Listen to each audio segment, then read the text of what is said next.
Lindsay Hoyle was elected as Speaker of the House of Commons by a large number of Conservatives who thought that John Bercow had gone too far, who thought that he was too theatrical and too intervening. Has Lindsay Hoyle slipped too much into that mould?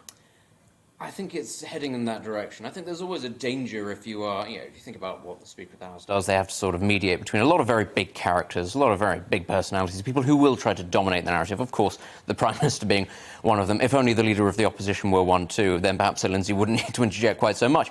But you do always sort of run the risk in having to sort of break up the spiel of certain politicians, that you become the dictatorial sort of figure yourself, you become the bombastic one. I think Sir Lindsay Hoyle, he sort of tended towards that yesterday. You sort of saw it going in that vague direction. I don't think he overstepped the line too much, because actually I don't think he's done this very often. But the problem is, of course, once you do cross over a threshold, you begin to normalise that sort of behaviour. If you begin to have a bit more of an adversarial relationship, certainly with the Prime Minister, who will try to dominate any sort of conversation, any form of PMQs, then, that could be a problem going forward. Up to now, I think he's actually been quite a good speaker. But yesterday, I did think it was very noticeable. And we all understand why that is. The House is not currently in particularly good shape, good favour with most members of the public. He has a duty to sort of uphold the standards of it. But you're right, he doesn't want to become the story himself. He doesn't want to become the figure like his predecessor did. Well, absolutely. I remember when he first became Speaker in the first Prime Minister's Questions,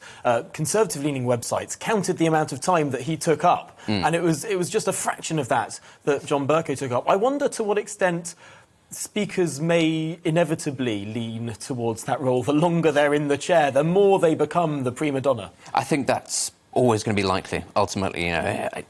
Once you have a bit of a feel of the role, so to speak, and you do feel more at home, you don't feel like you're sort of, as it were, just being tried out, you feel a lot more confident in your ability to interject and to then sort of writ large on whatever it is. Yes, I think that's always going to be the case.